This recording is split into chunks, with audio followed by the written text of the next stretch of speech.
Hi, and welcome to Linguistics After Dark. I'm Eli. And I'm Sarah.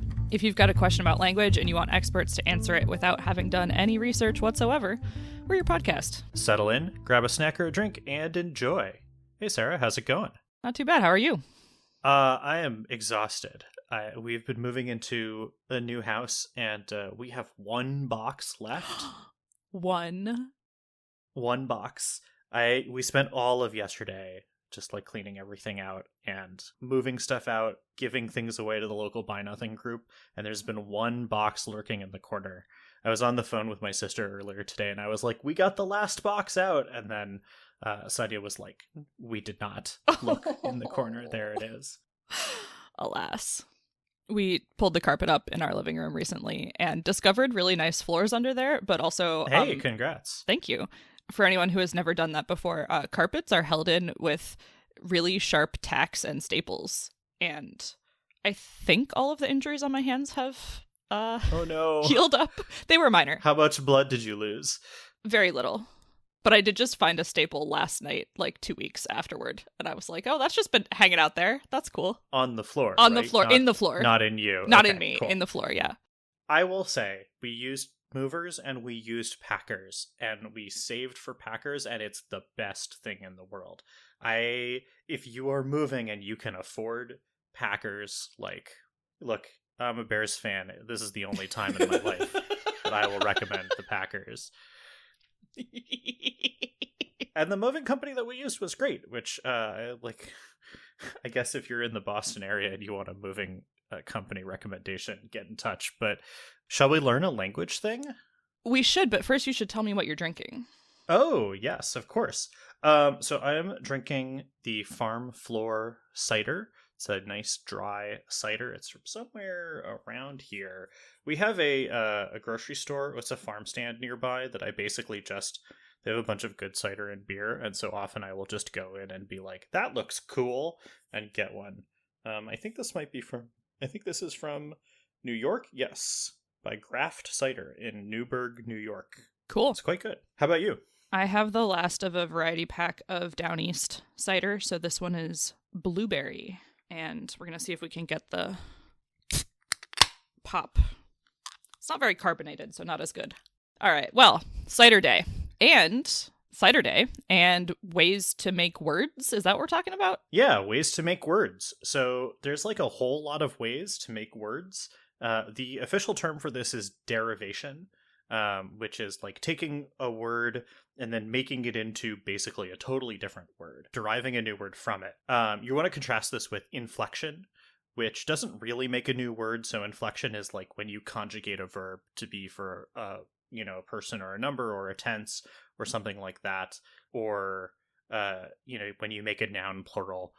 Those things, it's the same word, it's just doing like agreement things with the rest of the sentence. Derivation makes a word into a totally different word, and often you can tell that this has happened because the part of speech will change, what's usually called the category of the word. So like if you make a noun into a verb, that's a derivation, but you can also derive words into their same part of speech. So a good example of that is undo.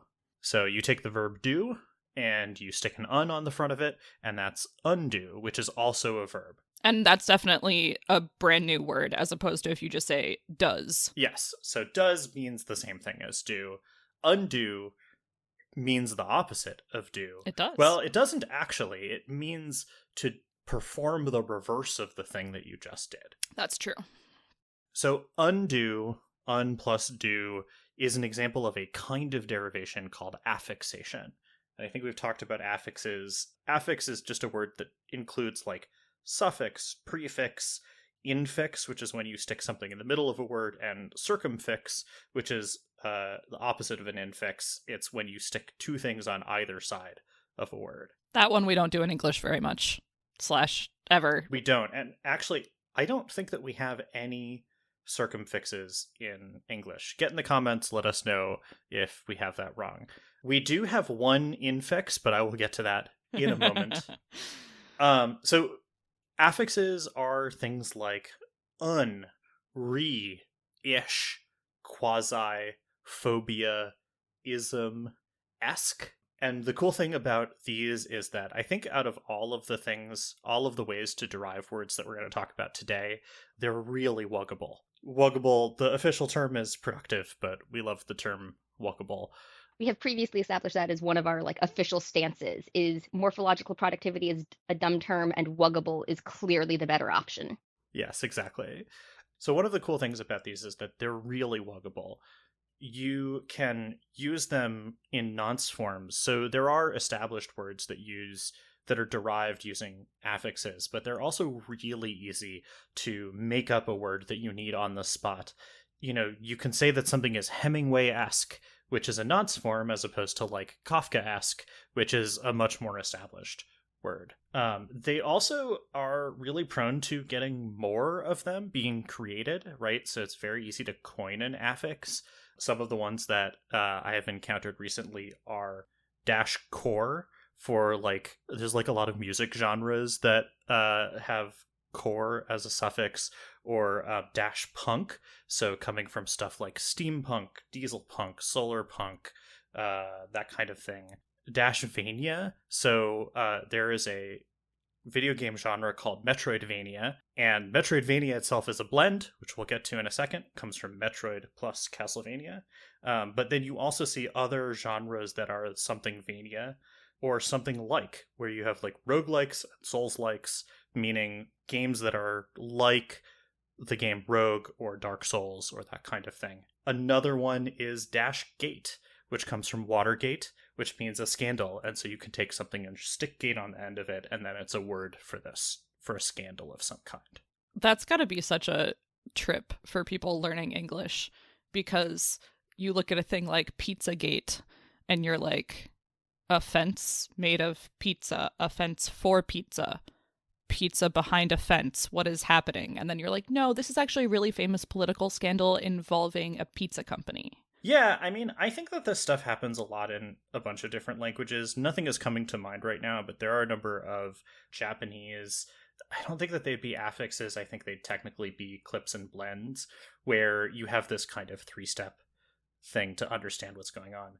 But also, for English speakers, Pizzagate, all it does is say, this is a scandal of some kind, and it involves pizza somehow, but it doesn't tell you what it actually is. Yeah, I mean, for anybody, it's really context dependent, but I can just imagine myself trying to interpret a phrase like that in another language and looking up the two component words, and not, most dictionaries are not going to have, I don't know, Watergate's old enough, maybe they would have that. They do have -gate. I think they're not going to have stuff like -stuck or -core. Yeah. And then you're just like, okay, cottage core, the center of a small house. Sure. That means something. Yeah, exactly. All right, I'm going to really quickly talk about the one infix that we have in English, because I know lots of other people have talked about it. You can find it in a lot of places. The infix is fucking or fucking or effin', which I consider to basically all be the same word. This is the only infix that we have. I mean, we have a couple that are substitutions for it, but they're substitutions for it. The cool thing about this is that there is a placement rule for this, and some people feel it more strongly than others. There's actually two placement rules. One placement rule, the one that I feel really strongly, is that it comes before the stressed morpheme in the word. The other placement rule is that it comes after the first morpheme in the word. And in English, these often overlap, but they don't always overlap. Does it have to come directly, according to that rule, does it have to come directly after the first morpheme or somewhere? This is a thing where there's a gradient of acceptability. Some people will place this infix in different places. There's prototypical example like fan-fucking-tastic, or... The one I always think of is abso-fucking-lutely, which that definitely hits on the stressed syllable thing. And then the question is, to what degree people understand abso and lutely, or abso and lute as morphemes, or absolute, or none of the above. So With respect to absolutely, abso-fucking-lutely, I have heard ab-fucking-salutely. And that does not hit for me. I don't but like it it does as hit much. for other people. And I think that sort of traditionally the previous to the stressed syllable is kind of pre-existing, and then it's not as strong to have it after the first syllable, but people do absolutely do that because they're not gonna be thinking about this in the middle of a sentence. They're just going. You know, if you're using fucking as an infix, you're not stopping to do linguistics in the middle of it. Necessarily. I mean, I've met us. We probably would. That's true. All right, so that's infixes, affixes, suffixes, prefixes. There are actually a lot of different ways to make different words, and so I want to talk about a bunch of those. I want to talk about blending. So blending, sometimes people call the words that you make with blending portmanteaus. You take two words, you stick them together, you just kind of smash them into each other. You blend them. So let's play a little game. Okay. I love to play a little game in this segment. I'm going to give you a blend, and you're going to tell me what two words it comes from. Okay. All right. Liger. Lion and tiger. Yep. Smog. Smoke and fog.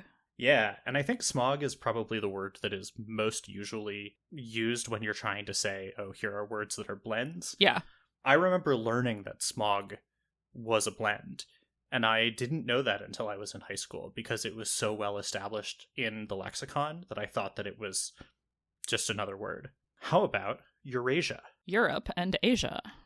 Yeah, but then I've also heard Afro-Eurasia. So I have a question for you, which is, do you think that this is a three-word blend, or do you think that Afro is a prefix?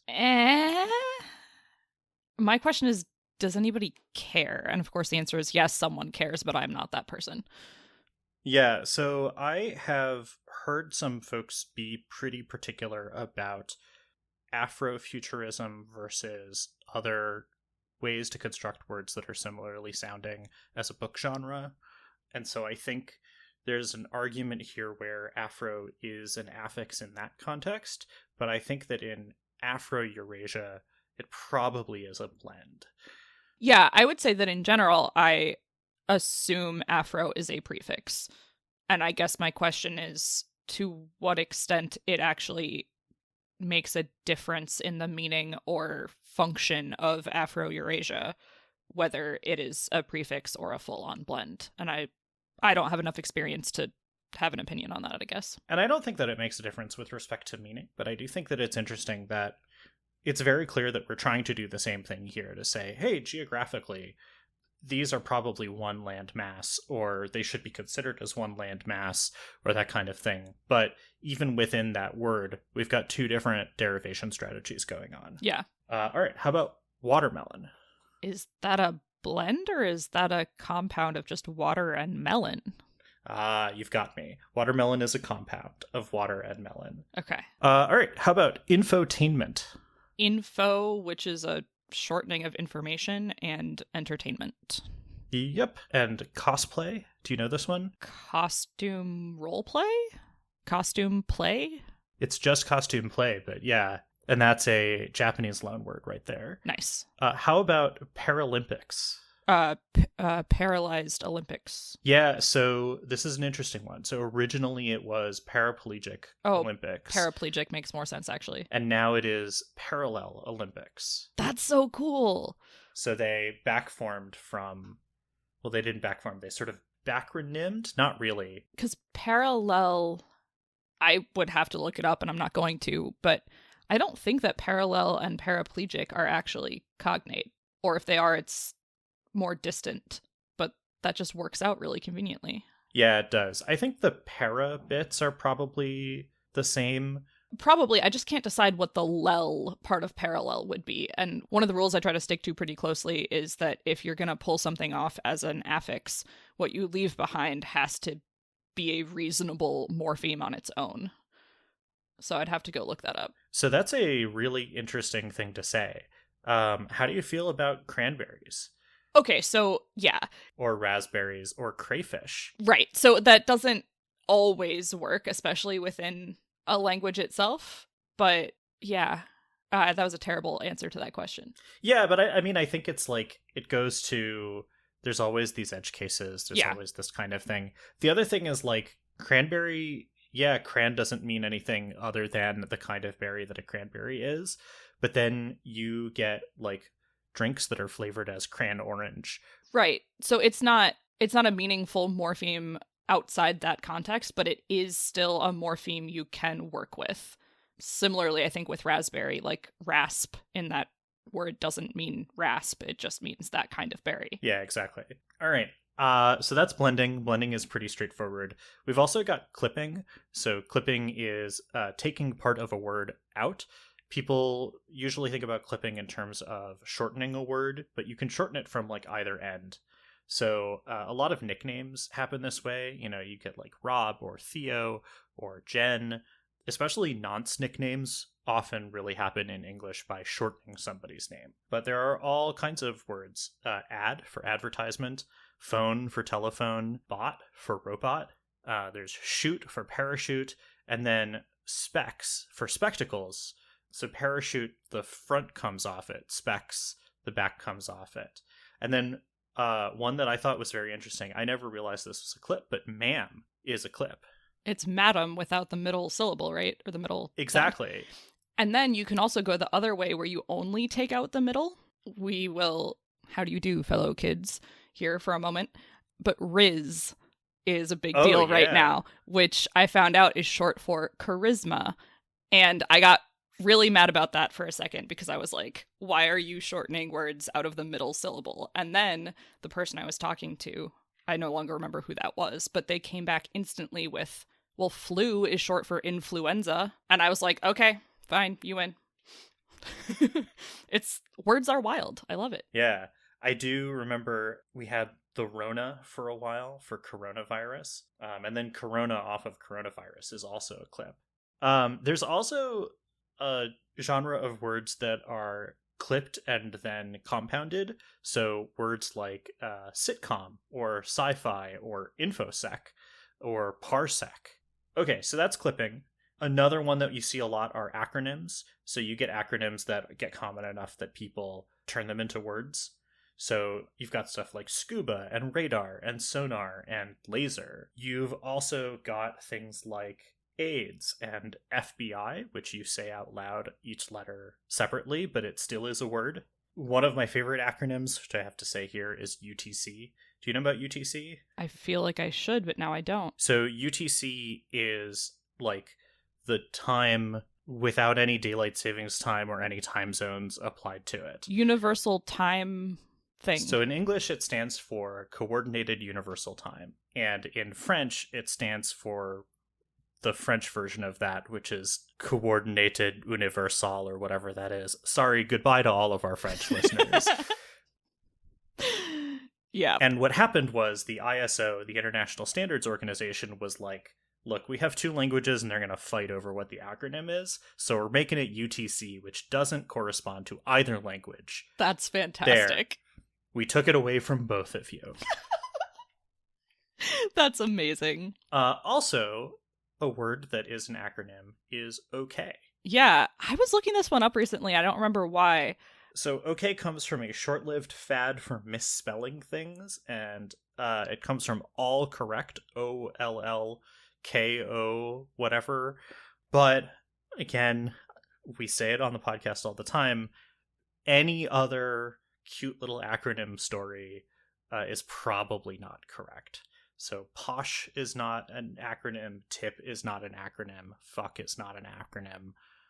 But okay is actually an acronym. I feel like the key is that we didn't start using acronyms as words until pretty recently. I think okay is about as old as it gets, but we didn't, like, that's just not really how we had new words being formed until the last, 100 years or so. Yeah, and this is a really good point, which is that different kinds of derivation sort of go in and out of favor. I think affixation happens a lot, but acronyms are pretty recent, and people like acronyms and blending as neologisms. I do have to add my particular favorite story to this is not what the acronym stands for. Within the past year, I was talking to somebody and we were talking about how SCUBA is the secure self-contained underwater breathing apparatus. And someone said, what about Tuba? Because they rhyme. And somebody in the conversation, again, without missing a beat, said, terrible underwater breathing apparatus. And I know that that's not where the word tuba comes from, but I'm going to live with that for the rest of my life. That's great. Great. Your personal backronym? Yeah, exactly. That's wonderful. Now I'm just imagining somebody using a tuba as a snorkel. Torkel. SNUBA. All right. SNUBA. It's a snail tuba. All right, moving on. Let's move on to back formation. So back formation is when you take a word that seems like it has an affix on it and remove the affix to make a new word. So a good example here is the word surveil, which is a back formation from surveillance, or something like babysit, which comes from babysitter. So babysitter came first, and then the verb babysit comes from that. There is some indication that the verb edit post-dates the word editor and is back-formed from that. That's a little controversial, but probably the most famous back formation is holic, which is back-formed from alcoholic to mean somebody who indulges too much in something. And then you get words like chocoholic and shopaholic, where you're affixing this holic onto other things, usually in much less serious situations then. Right. Because alcoholic can mean the person who indulges too much in alcohol, but it can also just describe a substance as containing alcohol in parallel with words like acidic or basic. And so you've got that very... I don't think I've ever seen holic used to describe like a quality of a thing. Well, no, that's my point. The IC thing is... Like, the word alcoholic came about initially as containing alcohol. Like, acidic things contain acid. And then it went through this context shift and then was reanalyzed as holic as a suffix that took on its own meaning, which is just so interesting. Yeah, there's all kinds of morphemic stuff going on with alcoholic, because there's alcohol plus ic, being reanalyzed into alco plus holic, like you said, but also alcohol is a loanword from Arabic and has this al plus kahal in it, which then goes away once it gets loaned. Yep. The other one like that I enjoy is helicopter.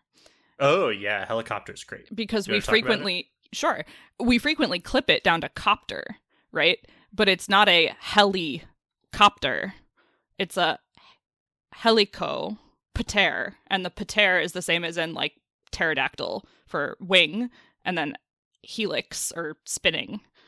But like, even as someone who studied Greek for a while, it took someone pointing that out to me to like reanalyze it the way that it actually started out, because obviously helicopter makes sense in English and the other one does not. And it's strong enough that not only do we clip helicopter to copter, but we also use heli for helipad. Yeah. Nice. Yeah, so this kind of reanalysis is very strong and is part of a whole bunch of these things. I mean, making words is very walkable. It's a very productive thing. It's a thing that people do a lot in all kinds of languages, but especially English. And you get things bouncing between a whole bunch of these different strategies. I want to talk about compounding, where you basically just take two words and shove them together. And you take two words and say, now kiss.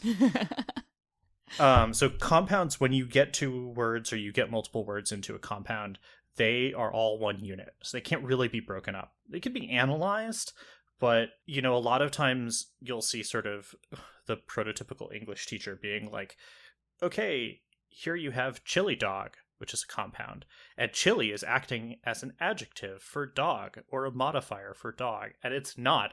They're both nouns. They're in a compound. They are a compound noun. Yeah. I feel like both of those things can be true. They can be, except that we can test it syntactically, right? So you could be like, which dog did you get? The chili one. Which works, but is really marginal for me. Okay, but then what about, like, White House? Like, so I want to do a comparison, which is like, which dog did you get? The jumbo one. Sure. I guess my point is it can act as an adjective and still be part of an undissolvable compound. So for White House, you can, but white is actually an adjective. Chili is not. Chili is a noun. Right. But I guess my point is that English lets nouns act as modifiers a lot. Like, which charger did you bring? The computer one. See, that's still marginal for me.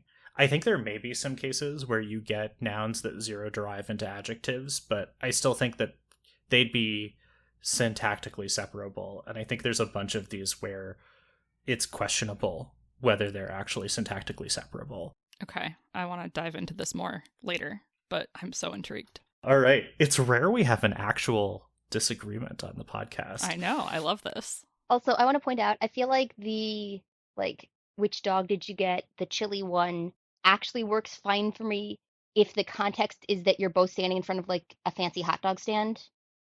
I have heard people shorten hot dog to dog as, a deliberate affectation. And so I feel like I can definitely understand people being, a little bit affected, a little bit playful when you have the context of, we know we're talking about hot dogs because that's what we're all getting for lunch. So I think that this makes an interesting point, that it's marginal, not ungrammatical, right? You can slide it into contexts where it works. I think if you get a much longer compound, and this is the fun thing about compounds, is that you can just keep doing them. So the example that I stole is high voltage electricity grid system supervisor, which can be reanalyzed in any number of different bracketing things. But you get stuff like, which system supervisor did you meet? The high voltage electric grid one is less good for me, but it's still a compound, and it's breaking it up at a compounding barrier, and so on. I want to give some props. Sarah came up with a really good long compound, which is dog food bowl washing machine repair team sign up list. I remember a professor of mine in college, and I know this is not a thought original to him, but, we're talking about syntax trees, and, is there a limit on how many elements you can add into a grammatically, syntactically valid sentence? And he was like, mathematically, no. But the limit is the number of pieces of information your brain can actually retain at once. And frankly, that thing that I made up, I think, has passed my own limit for what I can understand. I think your professor is right, but I also think that the limit is one breath worth of things. Yeah, that's fair. I remember that a coworker of mine, when I was working in the phonology lab at UW-Madison, one day we tried to figure out what the longest compound noun that we could create was. And you had to both take a deep breath at the beginning and start your pitch up high, because your pitch slowly fell as you tried to say the compound noun. I wish I still had that. It took up a whole piece of 8.5 by 11. Amazing. I also want to talk about, there's a bunch of different ways to do compounds. So it's not just noun. You can do adjective noun like White House, but there's, chili dog, board game, high chair. There's an adjective noun compound there. And you could talk about stress on different words. You can tell that it's a compound based on whether the stress goes to the front of the compound or the end of the compound.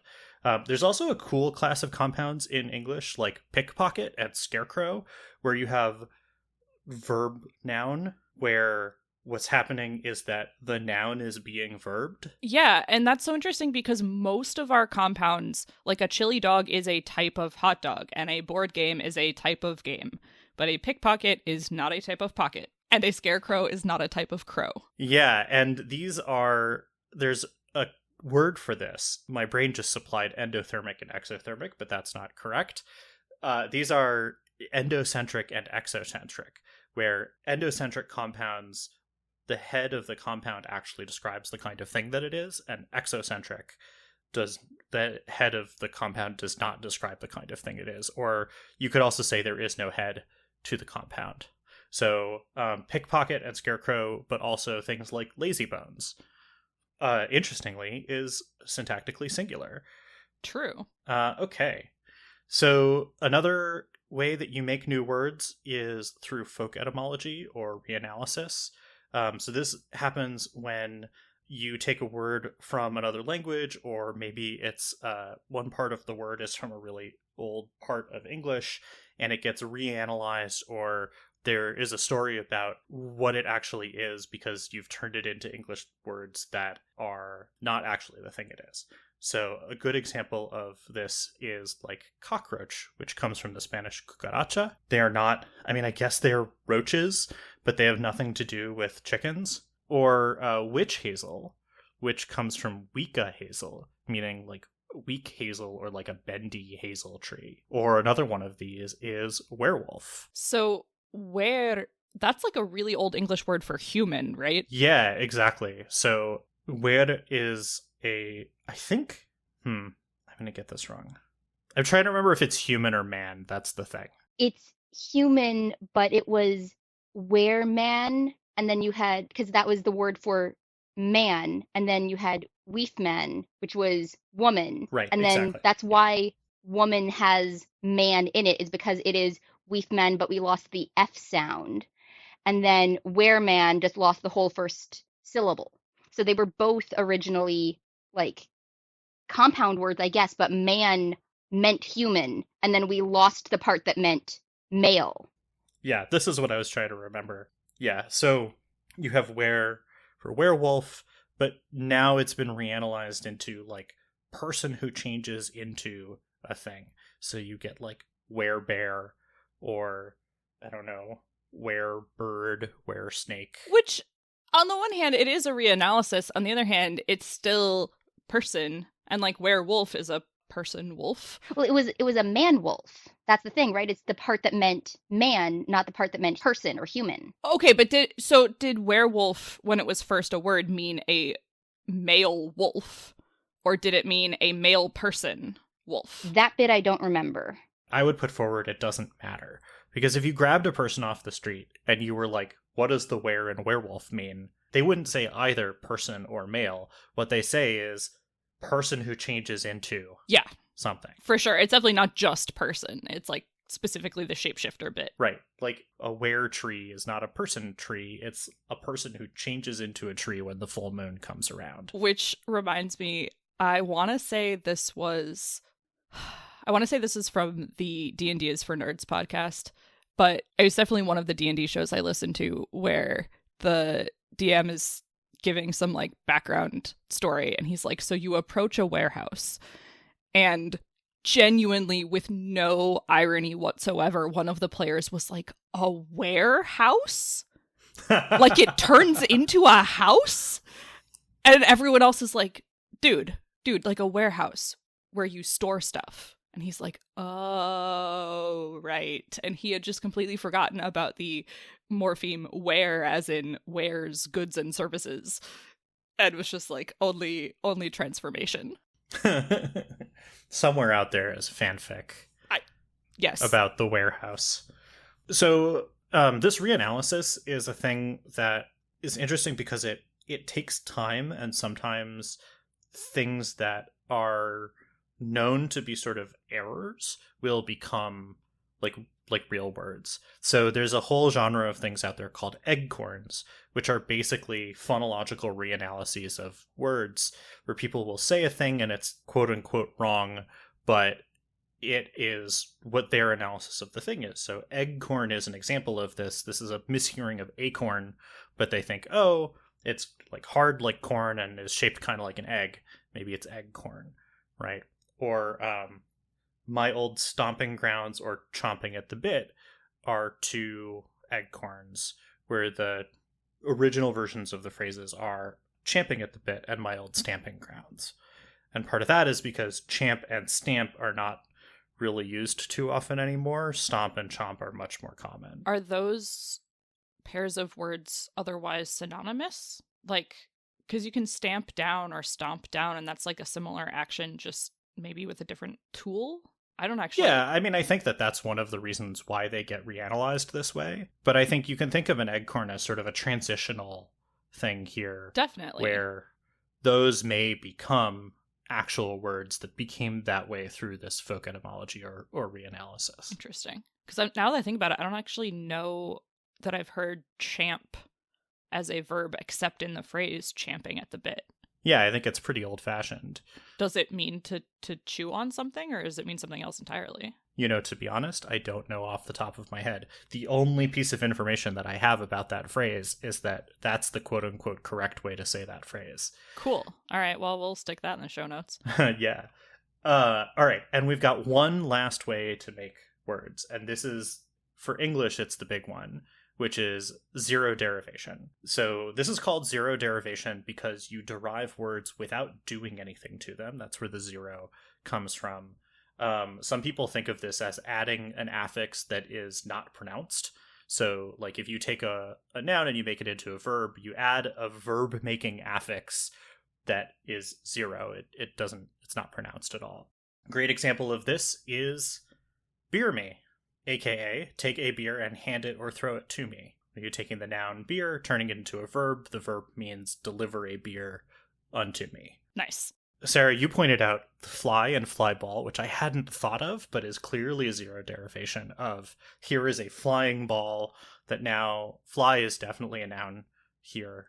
And so you have a fly ball. And one of the interesting things about that phrase, too, is that because it underwent that zero derivation, it then, when it underwent its next derivation, because you can also, as a verb, have fly, as in hit a fly ball. And if you hit a fly ball and it is caught, you have flied out. You have not flown out, because the verb fly, as it starts, like to move through the air quickly, makes the past tense flew or flown. But then once it undergoes this set of derivations, it becomes the more wuggable form of flied. And well, I think this is a really interesting point to make because it shows that it is actually another word. Like, it's not just, oh, you took fly the verb, turned it into fly the noun, and then took it back to the original fly the verb. It's like a double layer kind of a thing, where it's a whole new verb whose base form sounds like the previous verb. Exactly. We've got another example of this, which is chair. So I had chair as a noun, as in the leader of a board, which comes from the verb chair, to lead a meeting, or it's a clipping of chairman and also chairwoman. It's a gender neutral version of that. And then Sarah reminded me that you can chair a committee. That is, you can act in a capacity as a chair while leading the meeting. So the person who's chairing the committee is chairing the meeting, but those two chairs are different. Yeah. And then all of those are different from the fact that chairwoman or chairman or whatever also started as a compound of person and the thing they sit in. Yes, exactly. And then it all ends up sounding as the same single syllable word because English is like this. But you can just kind of zero derive your way across the entire set of word categories. One of the ones, as long as we're talking about chairing a meeting, we can talk about tabling, which means two different things in the United States and in Commonwealth. In the United States, when you table something, you're not going to talk about it for a while. You take it off the table. And when you, in Commonwealth English, table something, you're putting it on the table for discussion.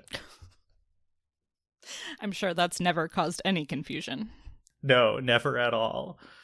But one of the things about zero derivation, it's very common to make new words. It's a very common modern way to make words, although it has been happening for a long, long, long time. Basically, ever since English really lost its sort of inflective affixes. And this is where a lot of the, like, new words in English are destroying the purity of the language or whatever. You know, you get, like, message as a verb or text as a verb, or that kind of thing. There's a lot of business jargon that comes from this.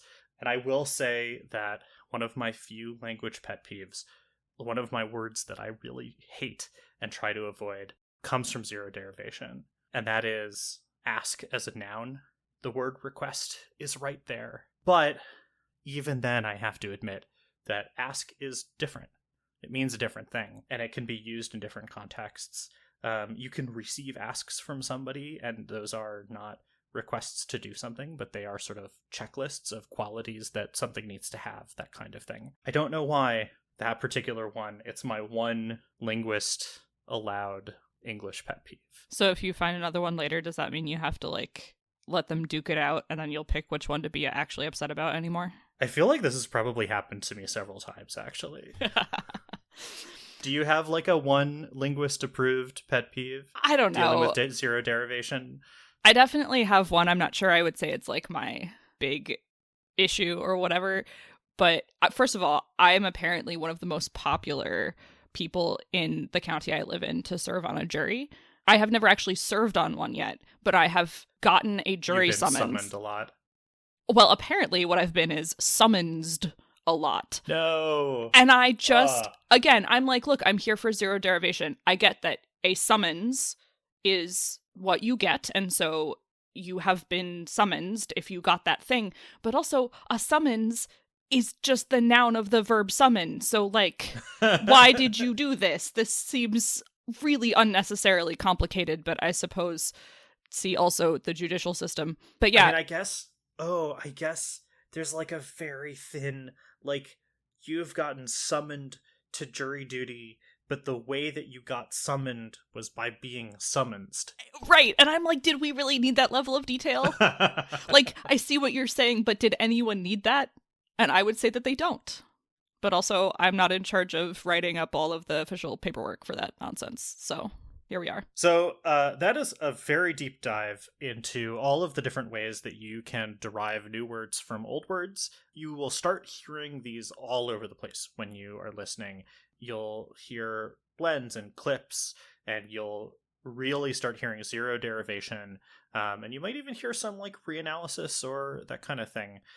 So keep your ears out, especially for those fun little nonce forms, because I think that nonce-derived words are probably where a lot of the best language play comes from. Definitely.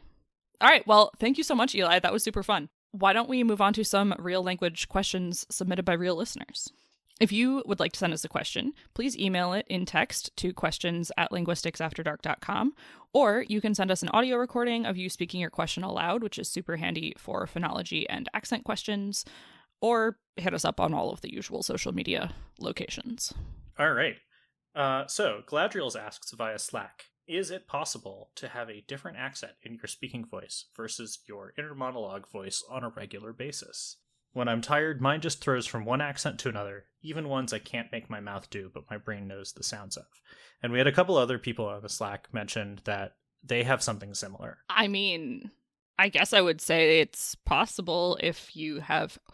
Oh, well, okay. They're saying, is it that happens to them in certain context, but is it common or possible for your mental voice to just have a completely different sound than your normal voice? Yeah, I don't know. This feels like a neurology question more than it feels like a linguistics question. Yeah, and I'm not sure. Wait, do you know about sudden accent syndrome? Yeah, not a lot, but I've definitely heard of it. It's like you get some sort of neurological damage or neurological event or something, and then suddenly your speaking voice has completely shifted, like your default accent, right? Yeah, so I wonder about those people and their inner monologue, whether their inner monologue is still the accent that they had before, or whether it's their new external accent. Yeah, I don't even know how you would go about finding this out. I mean, other than just, I guess, surveying people a lot, but that's such a subjective experience. Not to mention all the people who just don't have an inner monologue. Yeah, exactly. Which this is very weird to me because my inner monologue is like very strong, especially when I'm reading or like trying to think, where I like think through things by talking internally about them. But there are a lot of people out there who just don't have an inner monologue. I had a really interesting experience with my inner monologue recently, or no, more like the narrator voice while I'm reading something.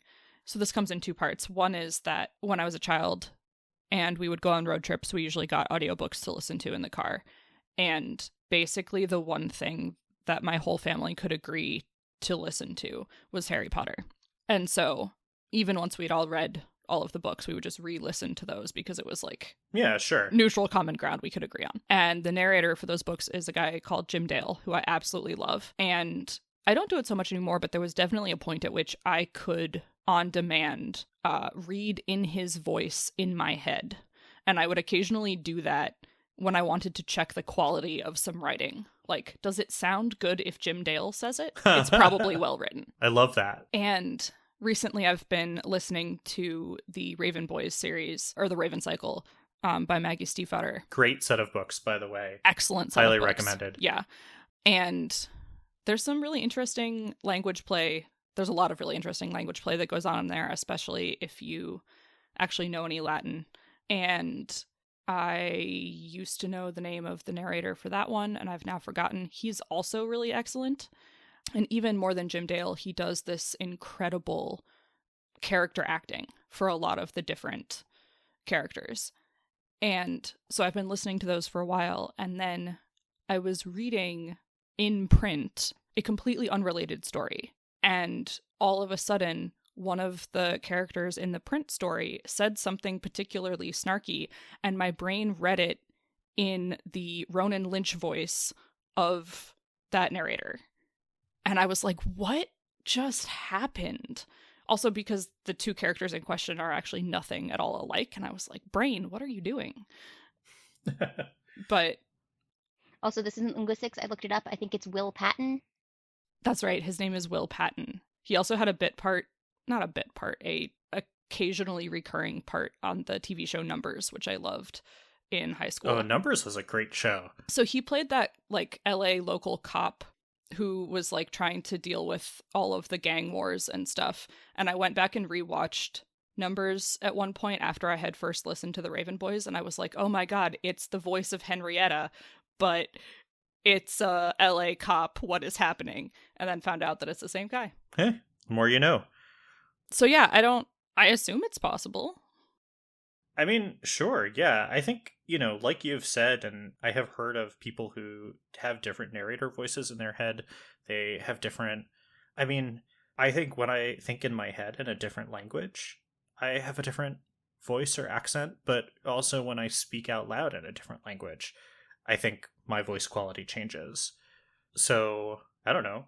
The question is it possible? It's absolutely possible, I don't see any reason why your inner monologue voice would be so directly linked to your external voice. Yeah. And the point you make about other languages too makes me wonder, like, at what point do some of these things get set in our neurology, or do they? Because, like, there's pretty substantial evidence across a lot of studies, across languages, across experiences and stuff, of no matter how fluent and comfortable you get in a non-native language, the odds that you will default to counting or swearing in that language are much lower. And like, there's no, I don't know. Well, I think that's there's a tangent here that's about like why it's so important when you're learning a language to like do your filler words in that language and like count in that language a lot and learn what the swear words are and like all of the little sort of paralinguistic stuff. I mean, counting isn't like paralinguistic, but it's, I don't know, it's unconscious in a kind of a way. So, like to try to do that and even to do it, I guess, in your head so that you're really immersed and you mold your thought processes to it. I know a lot of people who you would never know that they didn't speak English as their first language, but then if you ask them to do math, like they can even count like objects, but like to actually do arithmetic, they're like, nope, I'm doing that in German or Swahili or whatever it is. And I just think that's really interesting. This is kind of another tangent, but like going back to the like having a voice like for your internal monologue that differs from your own, kind of like with the narrator thing. But I know several trans people who the voice of their internal monologue did not sound like their voice out loud. It was like they had a girl's voice in their head or a boy's voice in their head. And I don't remember, like it hasn't come up since any of them started like actually transitioning. But that was like a thing that a couple people I know have talked about being one of the things that helped them figure out that they were trans, was realizing that not everybody just had a girl's voice for their internal monologue. Most people's internal monologues actually sound like your own voice. And so that was one of the clues that like maybe something's odd about that. And so I wonder like how that also kind of ties into your internal monologue not sounding like you sound out loud. I wonder if that's also related. Yeah, that's very cool. I don't know that we have anything to add to that. I think that's a great end to this question. All right. Well, that will take us then to our second question, which came from an email from Bex, who asked, I would love to hear y'all talk about Unicode and Unicode normalization and the basic multilingual plane from a linguistics perspective. And I am now sort of wishing I was allowed to do research because that sounds like a lot. It is a lot. This is a really big topic. I don't have to do research on this because I know way too much about this. Please tell. Well, so I think I'll start by which ones of these things do you and don't you sort of feel familiar with? I mean, I know what Unicode is. It's like the characters, but also the organization that handles them that are consistently accepted across different computing devices, I think is a good definition. Yeah, the organization is called the Unicode Consortium, which sounds like an evil organization if I've ever heard it. And yeah, it's this idea, the standard is this idea that there's one number that represents one glyph. Right. And different characters, different glyphs have been added to that collection over time in order to accommodate additional alphabets or other scripts or other sets of symbols, para/metalinguistic symbols, math symbols. Emoji is the big one right now. Yeah, everyone knows about Unicode because there are emoji in Unicode, and you get more emoji when they release a new version of the standard. Right. If I understand correctly, the basic multilingual plane is the part where if you go in your like insert special character here window on your computer, it's like Latin basic. So that is not correct. Okay, cool. Tell me what I did wrong. Yeah, so that's a character set, and for historical and Americocentric reasons, the ASCII character set, which is basically all the keys that are on a normal QWERTY keyboard or a US QWERTY keyboard, stayed exactly where they were in ASCII, and then some other stuff, but that only takes care of the first 127 characters or so. In Unicode, you get one number to one glyph, and so those numbers can be as high as you want. I mean, we can add glyphs onto the end forever, basically. So I'm not going to get super deep into it, but Unicode is organized into a series of planes, which are thought of as sort of basically a set of numbers, and then each plane is sort of the next set of numbers up. And weirdly, so there's the basic multilingual plane, and then there's all the other ones are called the astral planes. That's incredible. Because nerds. So the basic multilingual plane is Unicode characters. You usually will see them written as U plus and then 4 hexadecimal digits. So 0 through 9 and A through F, encoding places of 0 to 15.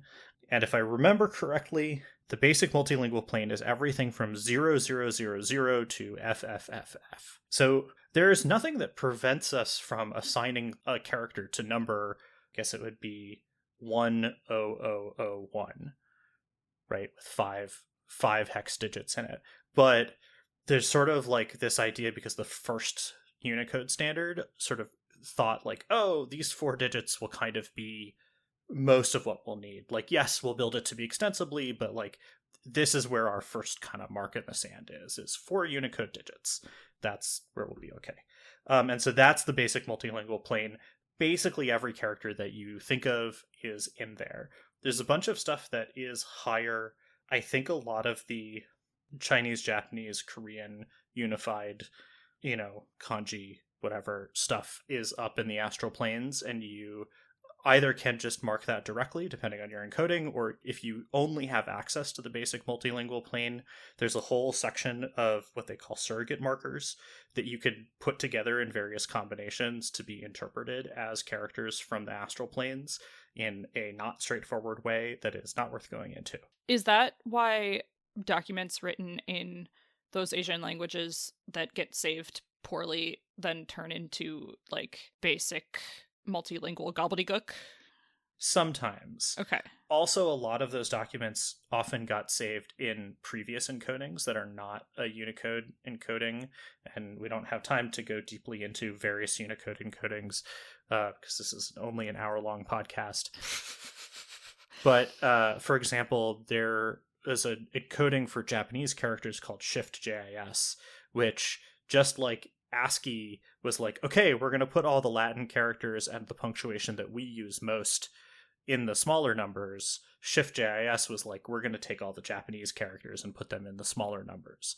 And so sometimes you get something that's like encoded in a different encoding, even if it's pre-Unicode, and then it gets done into gobbledygook. Actually, there's a Japanese word for it, which is mojibake, which is what happens when you try to interpret like a Shift.js or another encoded file in ASCII or in Unicode. But it also can happen where you have something that's not aware of the astral planes and tries to interpret stuff into basic multilingual plane things. Gotcha. Oh, and we didn't talk about normalization. Normalization is basically, because of hashtag reasons, there is both, for example, the character E with an acute accent and the characters E and stick an acute accent on the previous character as a character, right? It's called modifier acute accent or whatever. And so there are two different ways to write E with an acute accent. One is one number and one is two numbers or two glyphs next to each other. Right. And there's also the thing where like the IPA letter esh and the integral symbol are basically the same thing, but they each have their own Unicode number. Yes. And so that's a slightly different thing that talks about like synonym characters or variant characters or that kind of thing. Normalization is the process of deciding how you're going to collapse those things.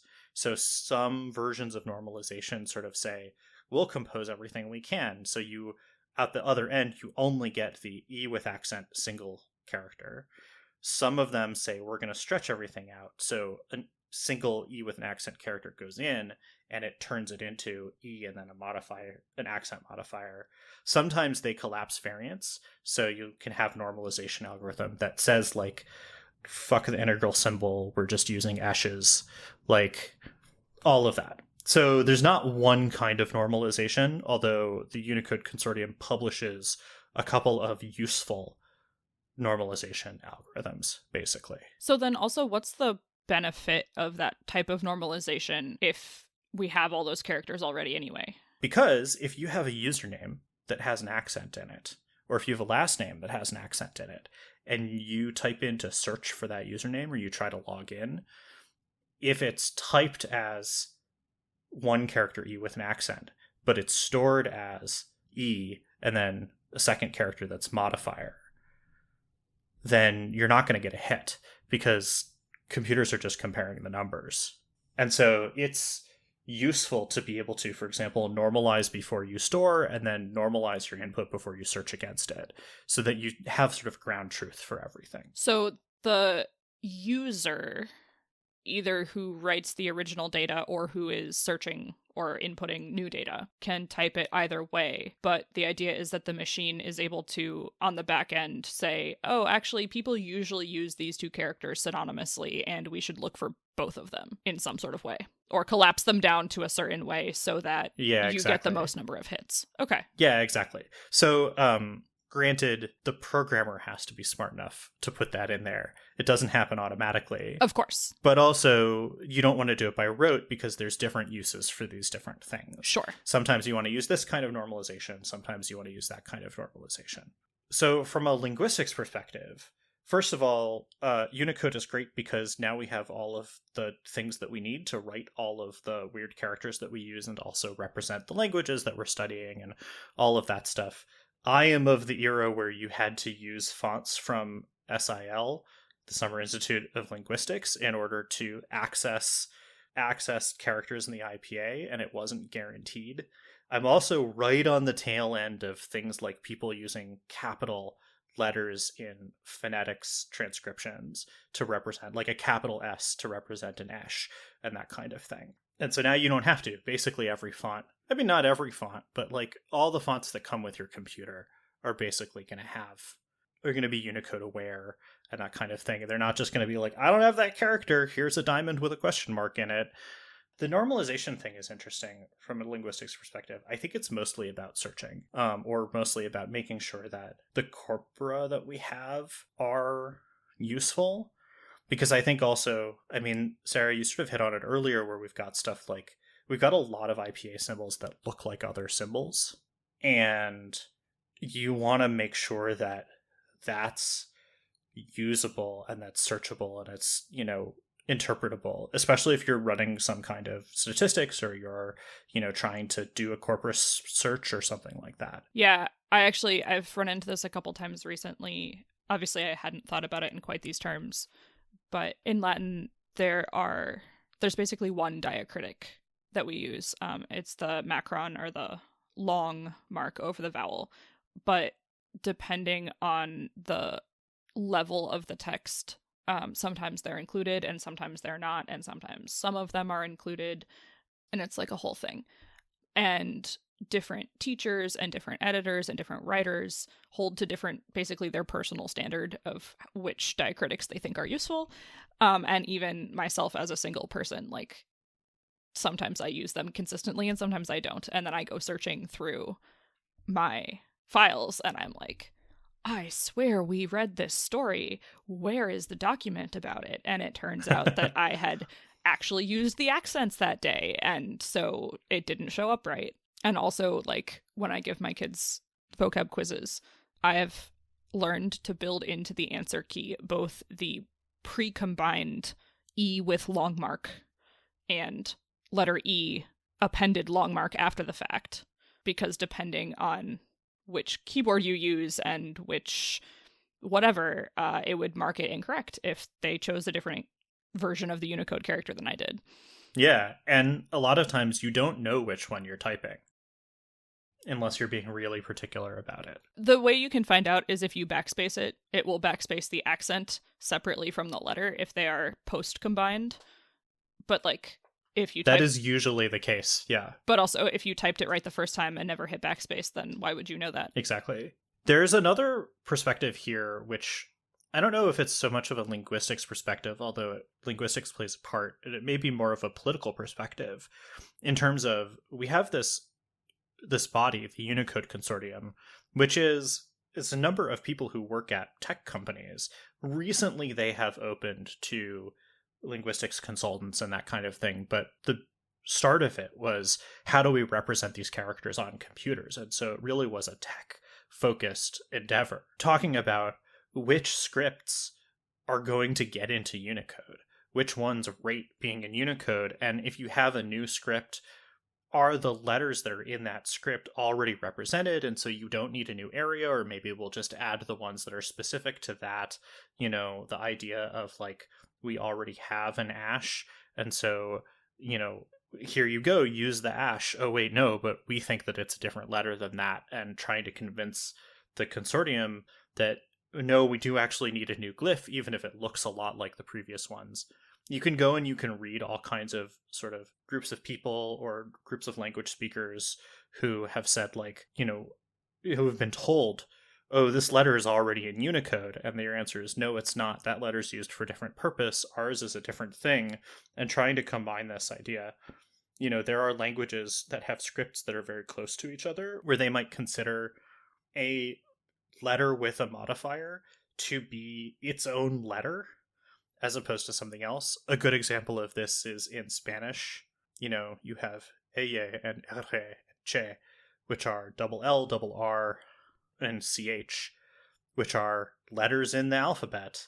They're not used that way. I mean, people type them as two different letters. I think that's pretty uncontroversial in the Spanish-speaking world, although write in if I'm wrong. But there's other stuff, languages where something looks similar to a Cyrillic letter, but they think that it's distinct because it has some kind of modifier on it. Another big one of this is Unicode took all the Chinese characters and all of the kanji and all of the Chinese-derived characters in Korean, which I cannot remember the name of. Not Hangul, but Korean often uses Chinese characters in some cases.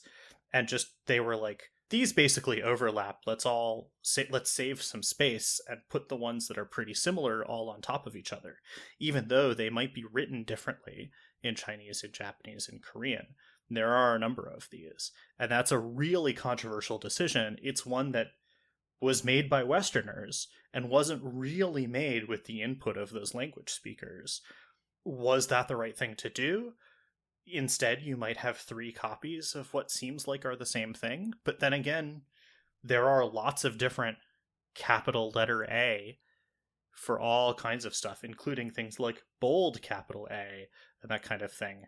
Which, if you see on like Twitter usernames and that kind of thing, people will often do that sort of thing. So I don't know if that's so much from a linguistics perspective, except from the point of view of like languages that have small speaker communities asking to be represented in how they view their language and their orthography. It's a linguistics concern, it's a political concern, it's a sociological concern, it's an identity concern. And I think there is this question of, are the right people on the Unicode consortium? And also, like, who are the right people to be on the Unicode consortium? It's the kind of thing that happens all the time when you're solving human problems to shove them into tech things. And the other thing, too, is there's also a tech concern, right? Because even with esch and integral, which are not really a, like, minority language community problem. And they're not used for the same thing either. And they're not used for the same thing at all. And I guess that's part of my point is, like, if you were just scrolling through the list of Unicode characters and you were like, oh, that looks like the thing that I want, and you click it, to a human reading the shapes of the characters, that's fine. That's sufficient. That's good. To a computer, that is a completely different thing, and you have just spelled the word wrong, and everything is broken. Yeah, exactly. Like, even among, let's say, the Latin alphabet and the Greek and Cyrillic alphabets, which are probably pulling this out of my butt, but, like, probably the 3 first alphabets we put into Unicode. They all have a letter, as far as I'm aware, that in lowercase is a small circle, and in uppercase is a bigger circle. And probably makes a vowel sound something like O, right? So there's no reason visually that those should be 3 different letters, because the lowercase and capital version of all of those letters looks exactly the same. But also, if you're going to go look at the collection of the Greek alphabet, and you're like, well, but Omicron's not here because it's already in the Latin alphabet, so, like, we're just putting in the letters that look different. Then you have to go, as the user, the input, like the human side of things, you have to go, like, look in all of the different alphabets to find the different parts of things, and it's actually so much more easy on a human to be like, okay, Latin letter O and Greek letter Omicron are different. And then the computer still does need that sort of normalization process, because I have keyboards for Greek and Latin both installed on all of my devices. And if I just type the one letter, there is not a guarantee that I will have switched to the right input source. If I try to type a longer word, I'm probably going to notice when the letters come out wrong. But, if I'm just typing, like, one thing, I might not. And then if I can't find anything because I've spelled it with Omicron instead of O, that's, like, even more confusing than I spelled it with or without the accent on it.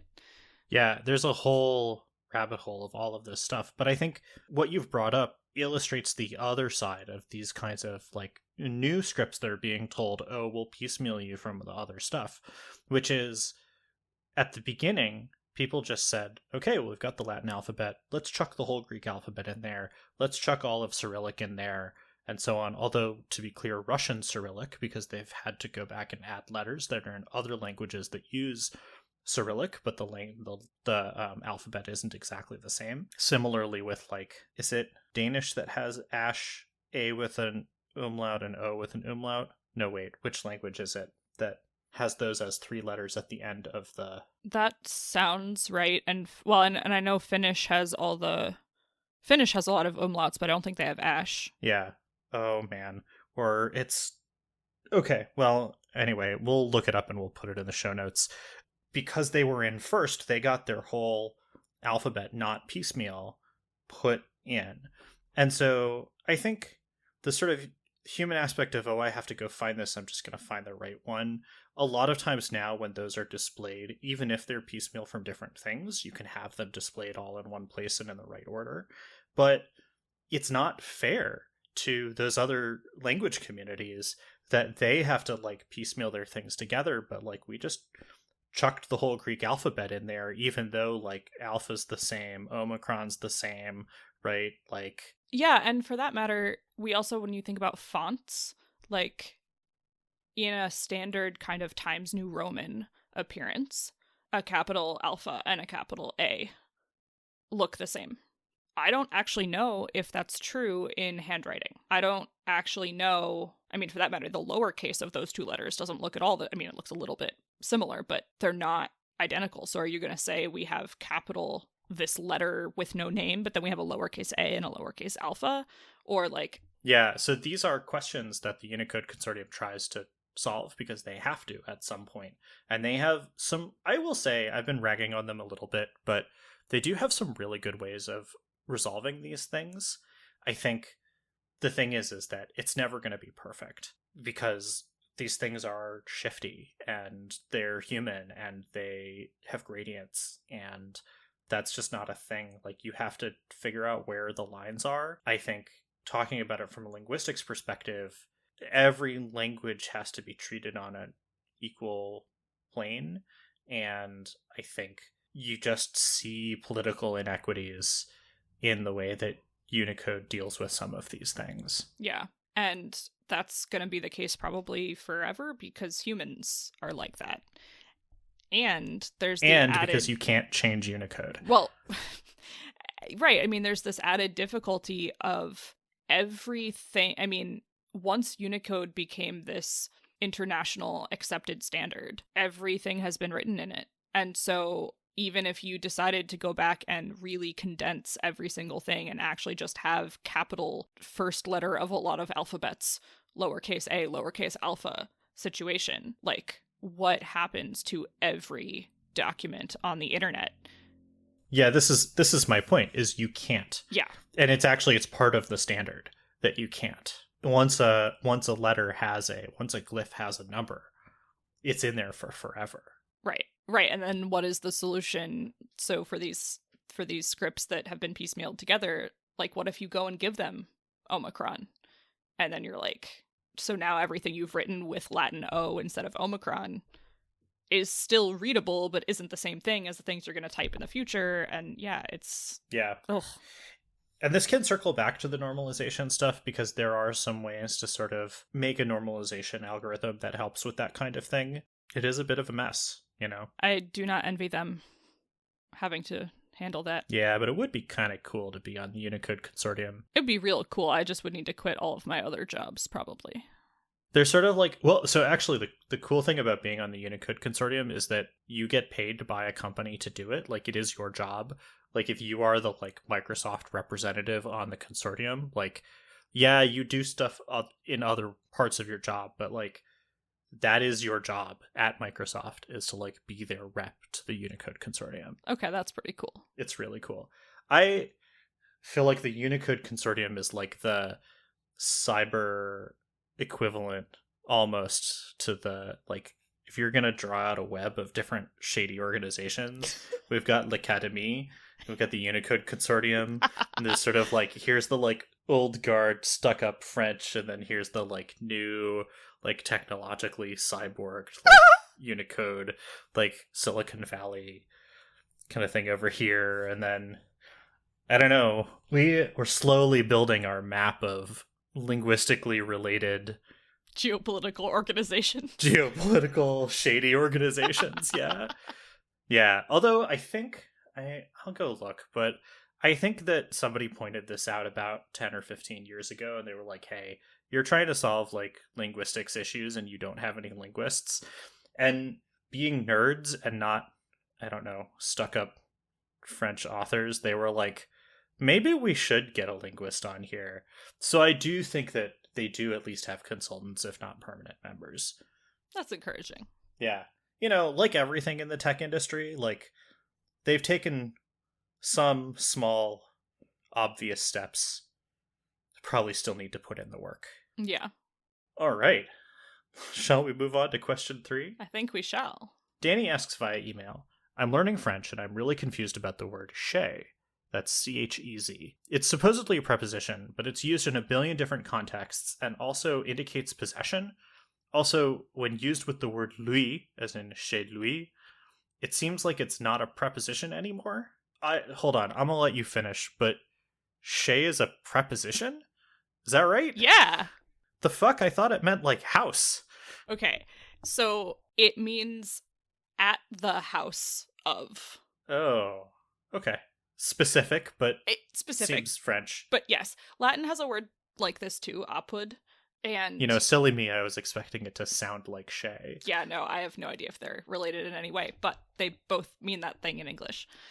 So one of the things that I've discovered is particularly different about English compared to Romance languages and possibly other Western European languages in general, especially the ones that Americans often learn in school, is kind of related to that zero derivation thing we were talking about at the top of the show, where we just end up with a lot more phrases or compound, not just words like pickpocket, but like at the house of is, if I say at the house of pizza, right? In English, that's two prepositional phrases. That's at the house and of pizza.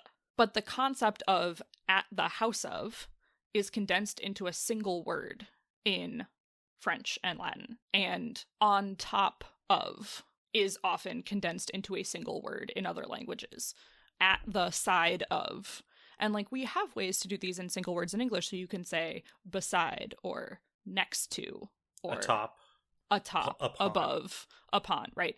But we, for some reason in English, just have not only these single word prepositions, but also these like multi-prepositional phrase units. This seems similar to me to the way that English has a lot of verbs that have preposition endings. Yes. Yes, and that's exactly other languages where I was don't really do that. Yeah. Right.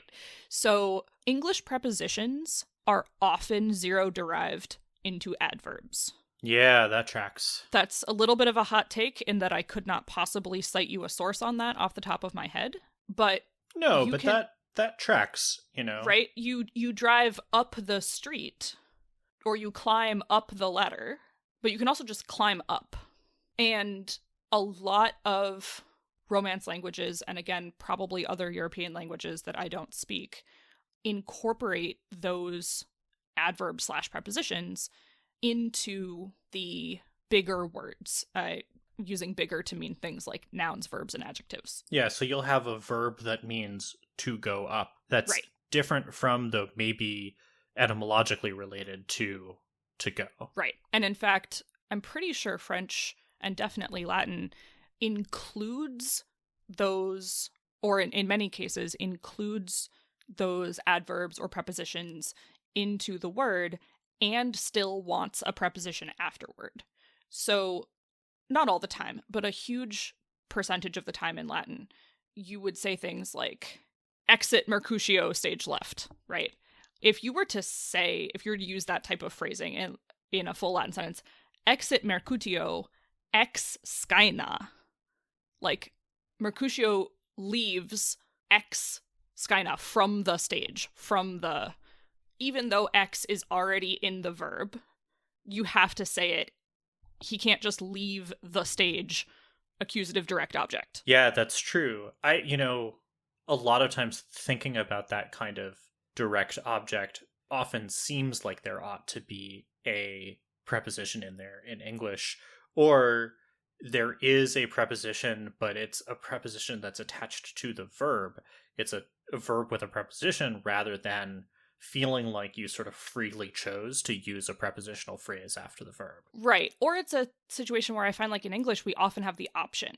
So I can say in English, he leaves the stage. And I can also say he leaves from the stage. And that sounds a little weird to me, but it doesn't sound wrong. Yeah, it sounds like maybe more not my specific. Dialect. Kind of like do support. Sure. And part of, I think, what helps with that in English is that since we don't have that inflectional morphology very much, and because we treat all of the objects with the same type of morphology when we have it, there's not a pronounced difference between leaving from somewhere and leaving somewhere. Oh yeah, they both get the same marking, which most of the time is none, but if it does, it's just accusative. Right.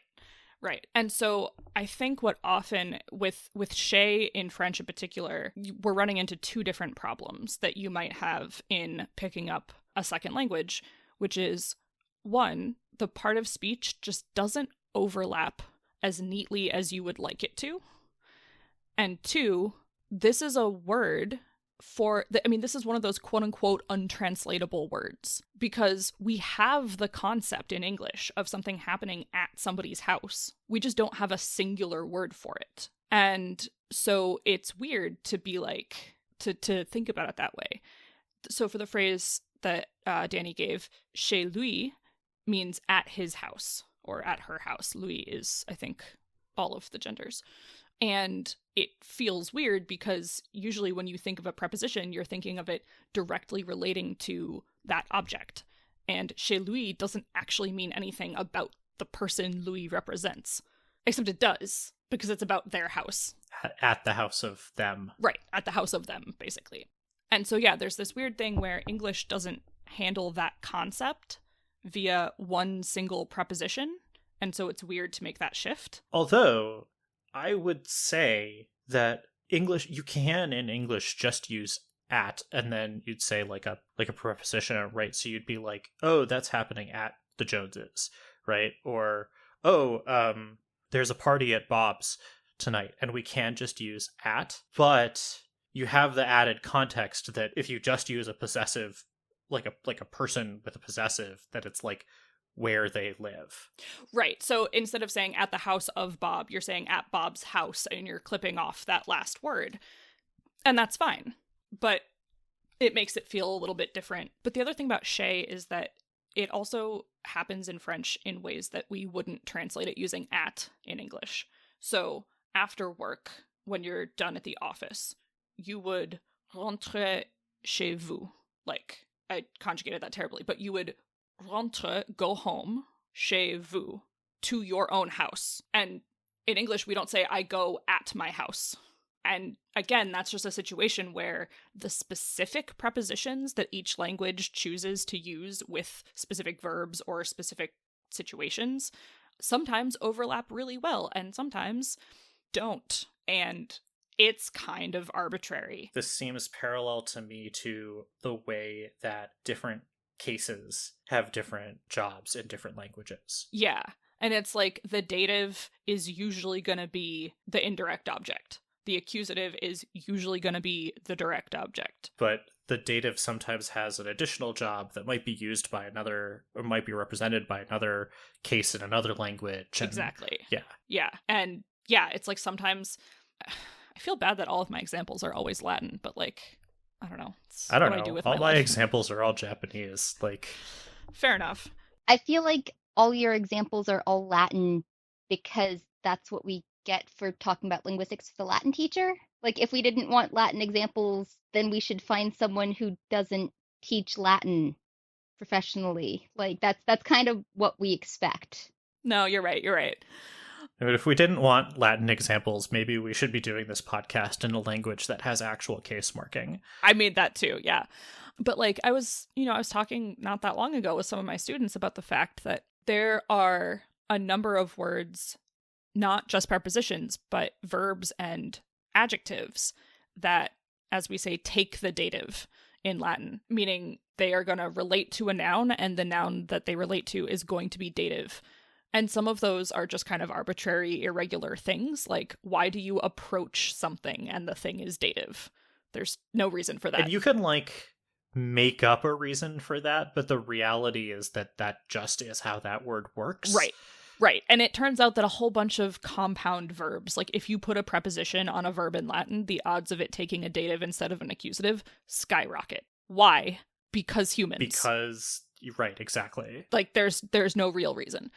But there are words that maybe have a reason, or maybe it's because humans, but it happens to be the same type of because humans that English has. So if you are friendly or hostile or generous or kind, in English, all of those are followed by the word to, which is also what we use to mark the dative case in English. And in Latin, if you are friendly or hostile or generous or kind, the person you feel that way toward goes in the dative. And there's not a reason for that other than because humans. we both evolved that way and it's really convenient. There's also ones where that's not true. Like, I cannot think of any examples off the top. I mean, there's the ones that are not that way too, like with approach something. Like, yeah, that has to, but that's a different kind of to than we usually think of dative. Or, oh, better, inexplicably, in Latin, there are two really common verbs for to order someone to do something. And one of them, the person you order, goes in the dative. And one of them, the person you order, goes in the accusative. Because reasons. And I think, again, like, you can come up with ways to justify this sort of for the purposes of learning and remembering it. Exactly. But it is important to remember that, like, that's not the actual reason why that works. The actual reason why it is that way is because that is how that language evolved. And there's not a less arbitrary thing that you can say about it in terms of talking about the actual structure. There is a less arbitrary thing you can say about it in order to remember it. Right. It's a mnemonic, not an origin. And I remember my husband, who also teaches Latin, saying once that he makes a point when he can on vocab lists of rephrasing the definitions in a way that sounds like it should take a dative whenever he can. So, like, the verb nocere, which is, I think, famous in English for being in the first do no harm quote, means to harm or to injure. And so you'll often just see it as nocere plus dative equals to harm. But then what Michael will do, and what other dictionaries will also do, is say to do harm, parenthesis, to someone. Because that's a phrasing in English that lines up with the dativeness of it in Latin and is a mnemonic and a parallel, but not necessarily a causal one, just a helpful one. Yeah, exactly. So this sounds like a pretty great answer to what chez is doing here, because I think once you understand that other languages are going to have these prepositions, but they're prepositions that sort of have a bunch of meaning packed into them, then it kind of opens your mind to being able to use prepositions in a different way than in English, where we're using them very much like individual Legos as opposed to sort of things that can have more complex concepts bumped into them. Yeah, I like that Lego analogy. I think English in general tends to be a pretty like individual Lego piece type of language. And I think a lot of other European languages tend to be like, here is the whole Lego car, and if you really want to take it apart, maybe you can, but also it might just be a single piece of injection molded plastic. Yeah, I think that this is a boon and it is a bane to English speakers who are trying to learn other languages, because I think it's really easy to put together a bunch of English Legos that mean the same thing as another word and then start to think that that is the translation, and maybe there's some deep structure in the other language or maybe not, but either way to kind of think about this like, oh, I'm going to construct a parallel in English and sort of confuse the model for the reality. And I think that you have to meet, when you're learning another language, you have to meet that language where it is, basically, and understand. I mean, we don't even have to go out to like the typology of languages and start talking about synthetic languages and agglutination and that kind of thing. We can even just talk about within the realm of prepositions, even, there are ways that English works with that particular word category, and there are ways that other languages work with that particular word category that are different. And it's good to acknowledge that and not to kind of think that you're gonna always be able to have this kind of one-to-one correspondence. You can force it if you need to, but it's not a good long-term solution. Yeah. And that's one of the things in general that I think is so valuable about studying another language, even if you never get the chance to use it in conversation with another person, or even if you never travel to the place where it is spoken.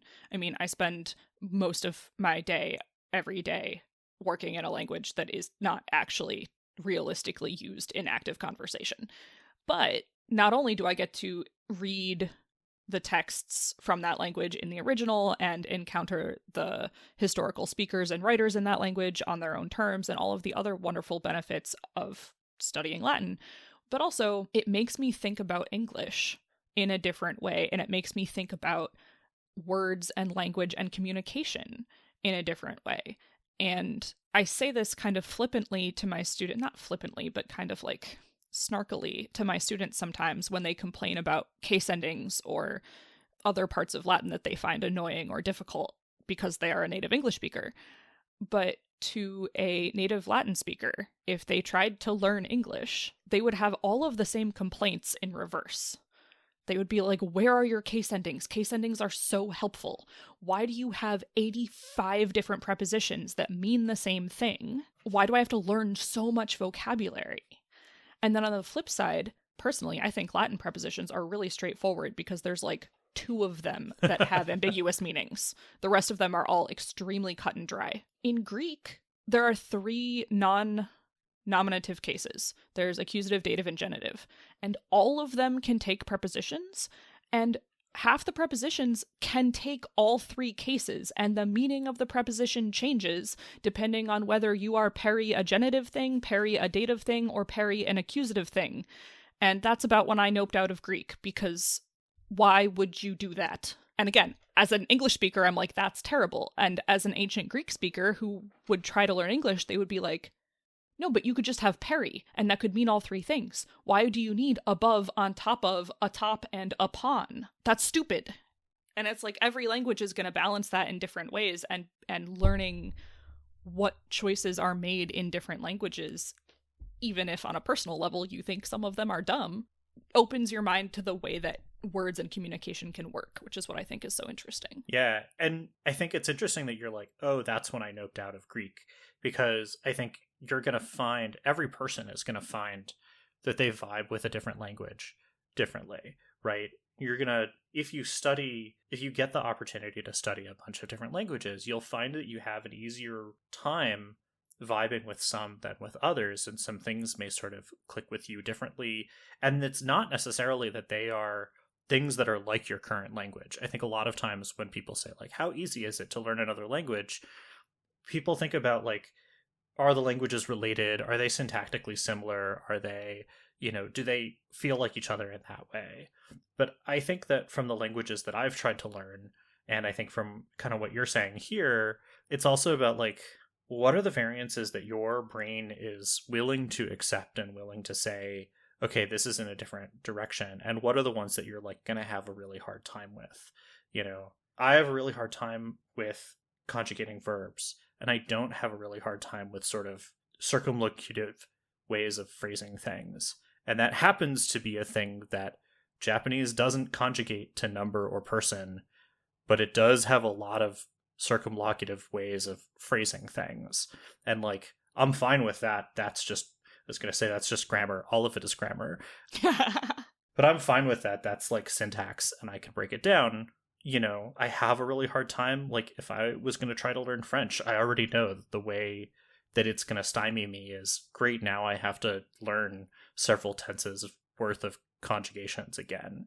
And you would, and everyone can, but I think, like, that's an underrated aspect of figuring out whether you're going to have a hard time learning another language or not. Yeah, not just is it familiar to you, but is it either familiar or unfamiliar in ways that make sense to you, or even, like, I fully understand, like, cognitively I understand how cases and prepositions work, and also I'm just terrible at recognizing them in that level of detail. But somewhere out there is another classicist who was like, oh yeah, peri makes total sense to me. It's easy. Here it is. There are so many people I've met who are like, Greek is easier than Latin, and I want to, like, climb inside their brain and figure out why. Like, how did that make sense to you? Because it makes so little sense to me. And some of it's because it's the language they learned first, but not all the time. Sometimes people escape Latin into Greek and go, finally, a reasonable language. And I'm like, who are you? What planet did you come from? Anyway. I want to bring it back to prepositions for just a final last thing, and then I think we'll probably move on, which is in this kind of English has a ton of prepositions and you can use them like Legos. A fun thing to do for our listeners is to, when you're going to use an English preposition, try using a different English preposition that's like similar but not the same one, and just like see how it feels different to you. So not like, don't say like above when you mean below or that kind of thing, but like say atop instead of above, or upon instead of atop, right? Let's say aside instead of next to, and like understand how that feels different. Say like for instead of to, you know, play with it, and you'll see some interesting contrasts in there that I think you probably never would have thought about, just because prepositions are usually so far down in your conscious thought. Nice. Before we move on to the puzzler, I just want to say I love the fact that we've had 2 questions, one of which I could get really geeky about, and the second of which you could get really geeky about. And I love seeing both of us get geeky, and the way that we get geeky in different ways. It's just a thing that I really like. Yeah, that was really fun. And the fact that we also had a little bit of a disagreement somewhere earlier on, I feel like we really covered the range of things today. That was fun. Yeah. I'm glad to have that strong of a podcast host relationship with you, Sarah.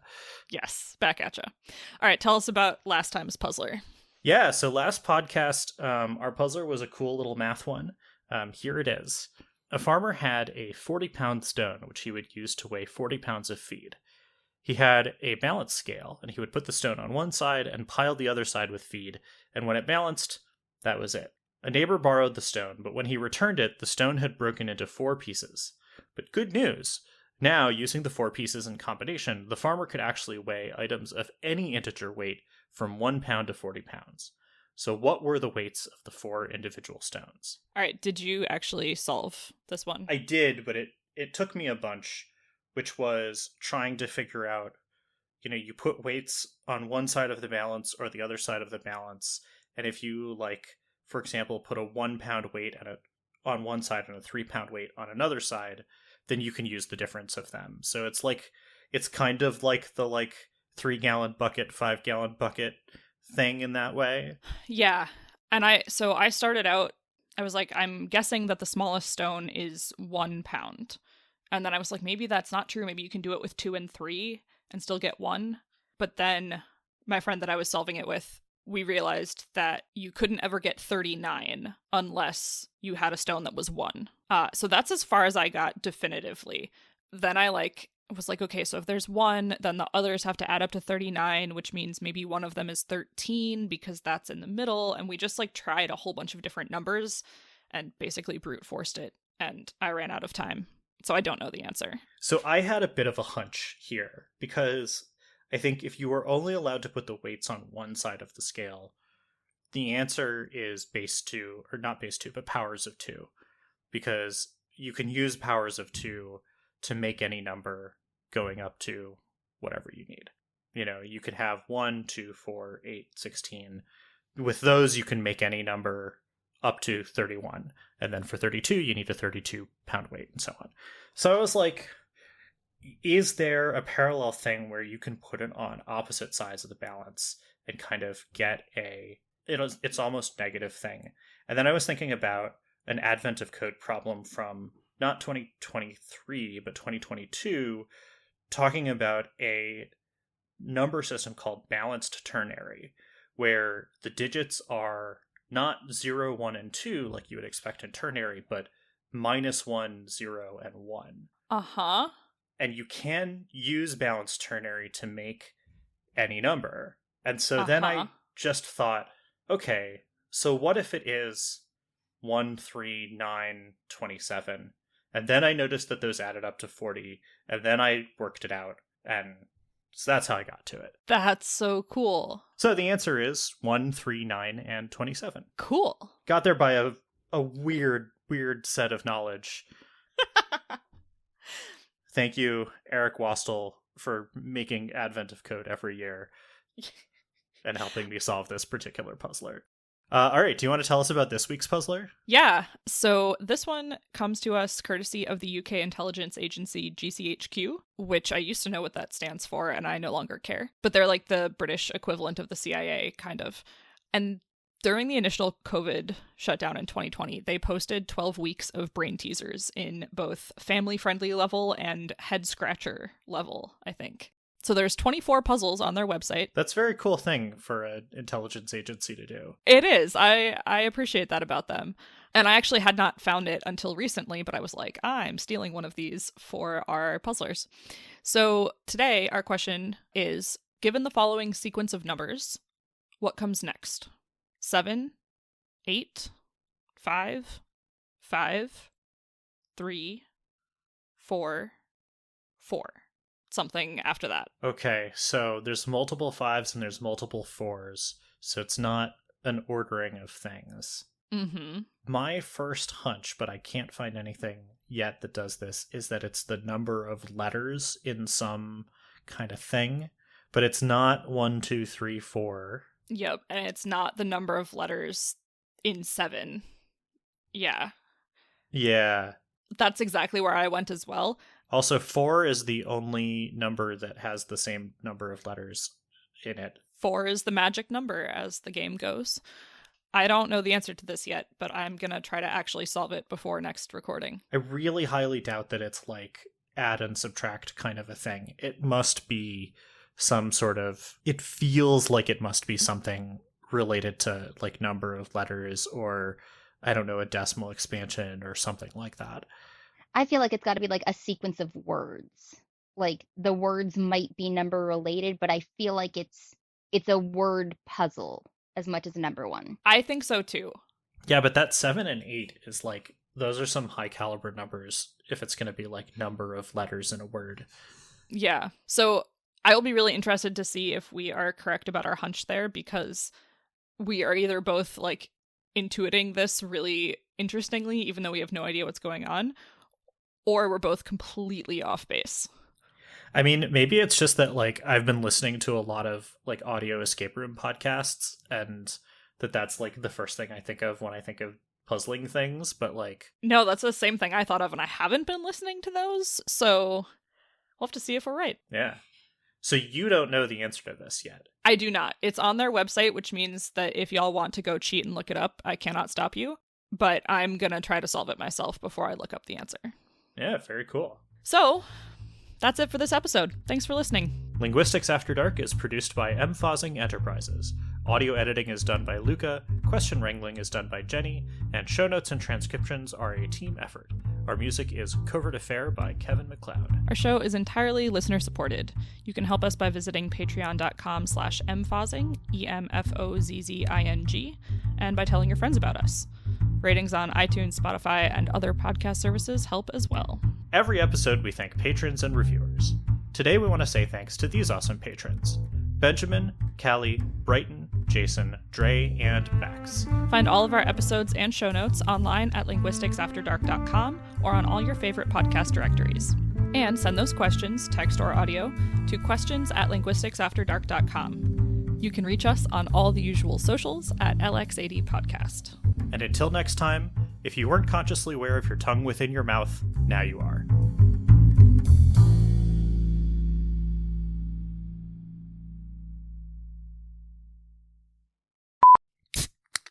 Pop. It's not very carbonated, so not as good. You just vanished. Yeah, you opened your cider and then you vanished off of Zoom. It was very impressive. I think we probably talked about that when I was studying early werewolf literature in my French medieval lit class in college, but I do not actually remember that part now. Jenny, this is among one of the most Jenny things you've ever said. Also, there's a Risma joke in there somewhere that we probably shouldn't put on the podcast. I don't know where you're going with that, and I think I'm happier that way. Yeah, you probably are. Great. Snail cream or cream. Scream. Scream. Is across a word? Maybe? No? Like, I don't remember there being that many made-up words. Oh, you didn't get to the secret spelling level in Portal? I didn't. I speak English, I swear. The 6-month-old kid is one thing, but the -1-month-old kid is another. I was just like, that's a word they made up for space. Sorry, you have to cut a bunch of stuff out of here while I think. That's fine. That's why we don't do this live. I know. Except for the 4 times that we've done it live. Yep.